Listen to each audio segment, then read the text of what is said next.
Hello, good morning, welcome back. This is another testing video. I am actually 13 DPO today. The last time I tested was around 10 DPO and it was negative.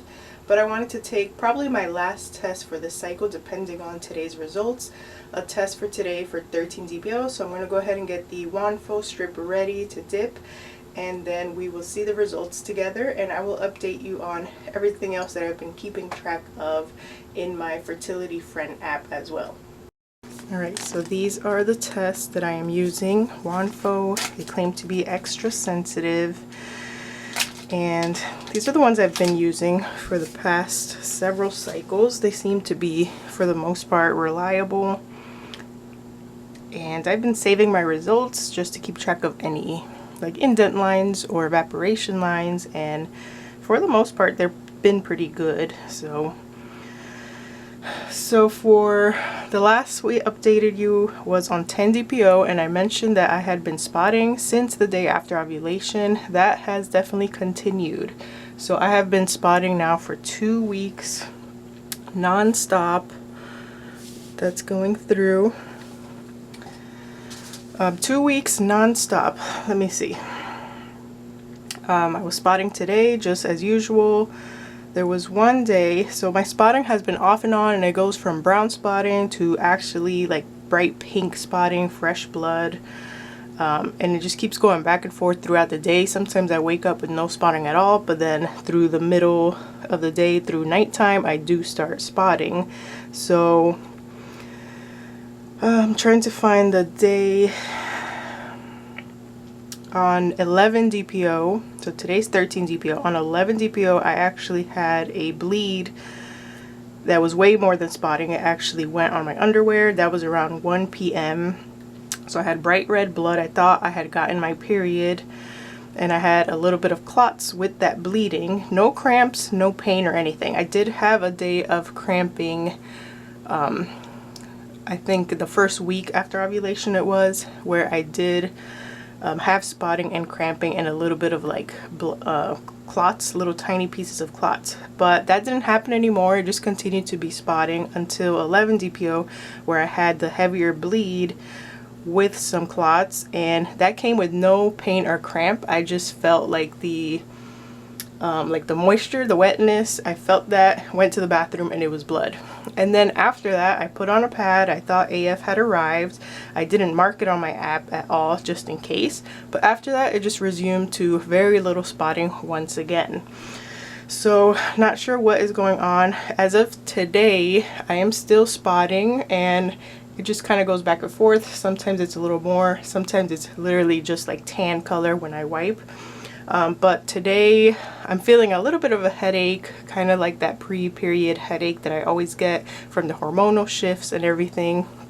So I'm pretty sure AF will still arrive on time if I'm not pregnant for this cycle. And I usually get AF around 14 or 15 DPO. So today at 13 DPO, if there's nothing on the test at all, then it's for sure that I am not pregnant. And then we will see how it works out after I get my full AF. Do I continue spotting? And that's when we'll kind of decide if I want to see my doctor again and try to figure out what is causing all of this spotting, because I've never had spotting start as early as after ovulation and continue for this long. We're on the 2nd week. Tomorrow would be two full complete weeks of spotting. And so after AF comes and goes, we will see what happens after that. If it just stops completely, and if this happens again to be next month. Hopefully not, because it is, as you can imagine, very annoying and frustrating. And otherwise I feel perfectly fine, besides the 2 days of slight cramping. And it's just like unexplained spotting for no reason. It doesn't come with any major pain. I don't feel anything else going on. Like, I just feel perfectly fine. Just have that continued spotting. So I'm gonna let this test rest for maybe 2 more minutes, and then we're gonna check out the results together. Then I have to go ahead, today's trash day, I gotta do that and set up the stand for the day as well. But I wanted to not let another day go by without taking a test just to make sure, because I am at risk for an ectopic pregnancy. So I always have to make sure that, or I'm testing pretty early to figure out if I need to see a doctor, like in an emergency case, just to make sure that the pregnancy, if I were to be pregnant, was in the, or is in the correct location. So we're gonna wait and see till this test is developed. I'll share the results with you and we will continue from there. I probably won't do any more testing for this cycle unless I miss my period. But seeing as I have that like mild headache in the back of my head, just how I usually do before AF arrives, and it is about that time, 13 DPO, so I should be expecting AF in the next 2 days, if not maybe earlier. So we will see. I will get back to you as soon as I am checking this test out. Alright, so let's go ahead and check this test out. 13 DPO, there would be something very apparent here if I were to be pregnant this month. And right at first glance, I don't see anything.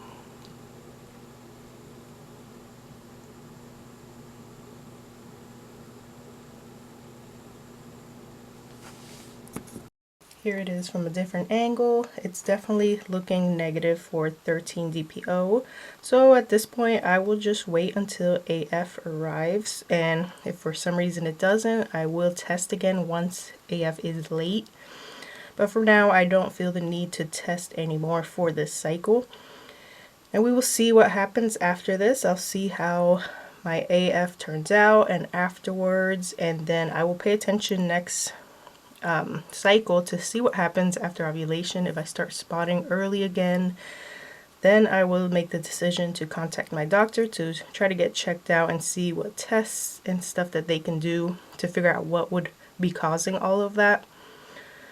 But if next cycle turns out to be just a normal back to regular cycle, then we'll just see. We'll see how I feel by then. But today's is negative for 13 TPO, so I'm not going to take any more tests, like I said, unless I end up being late. So if by 15, 16 DPO I have not gotten AF, I'll take another one of these. But that is it for today. I thank you for joining me and watching this video, and stay tuned for any other updates.